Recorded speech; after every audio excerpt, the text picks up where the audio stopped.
Hey, what's up? Chris Weinert here. I'm going to probably get a lot of resentment from this. I made a lot of videos about this. They've been taken down and scrubbed, and channels taken down off of YouTube. And I've been kicked out of finer places than this, so I'm not really complaining. I'm just explaining. But it has to do with the notion that there is no historical reference from any contemporary author of the presence of a Yeshua or a Jesus. Anything like that, not even really the story or even the fable of it, other than from Jewish testimony, period.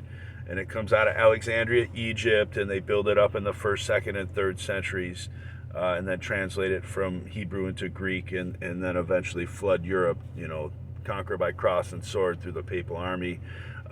St. Augustine was a Flavian and an Aurelian. You got to look into his history, the just war theory, the concept of the papal army, then bringing in Martel, which is a translation of Maccabee or Machabet, the hammer, and his grandson Charlemagne bringing in the Holy Roman Empire and crowning the Pope. Yeah, this is absolutely an entire scam by this Masonic, Judeo-Masonic, Phoenician, whatever you call it, nobility. The 12 tribes, they say, of Israel. I think these guys are like the 12 tribes of Egypt. And I think it comes from maybe there, or even Atlantis, if you want to go further back. But this has been going on a long time, guys. And these guys been infiltrating anywhere there's resources and taking over and putting people out to these Gollum Enterprises and turning them out to the God shit and the bullshit. They ran the polytheism, and then they eventually created the monotheism. Think about this, like the merchants in the seaports, these guys manage most of those ports and most of the currency exchanges in the markets there. So, I mean, the merchants, if you think about it, can create these tales of God or gods, give it to the seamen, and they can travel and make new settlements around the world as they did, and basically start setting things up in the name of their enterprises.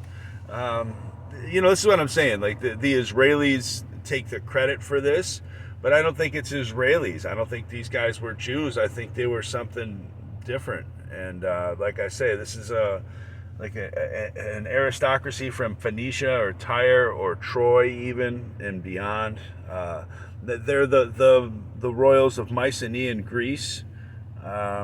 I mean, they're all over the world, really, if you think about it. And they build these Masonic temples and these pyramids, and have the serpent sacrifice rituals, things like this. The Sibyls, the auspices.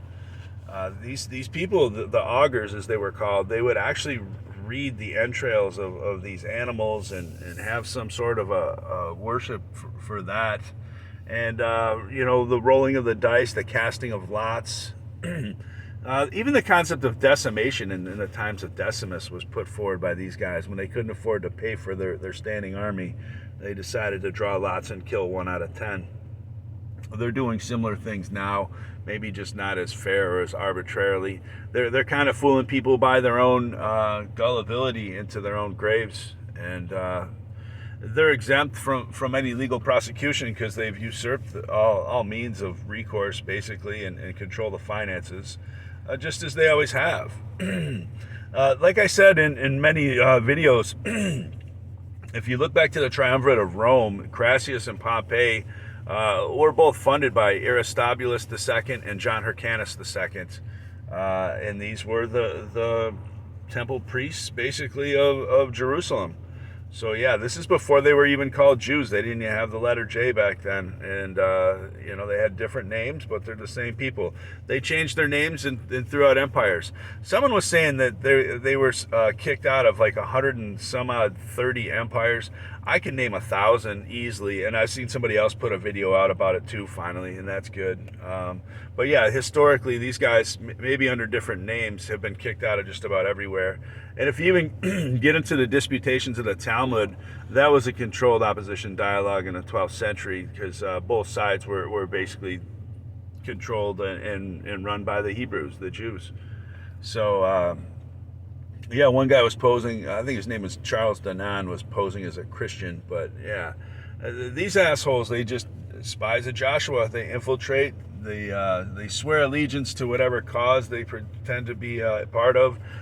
They talk out about propaganda and patriotism and loyalty, but they are the spies, the double agents. These are the guys that are taking our intellectual property and replacing our good money with toxic debt at exponential rates with fractional reserve, formerly banking. They don't even need reserve requirements anymore now. So like these guys are going through and just looting us blind. And this is the 8th stage of empire, as Toynbee writes.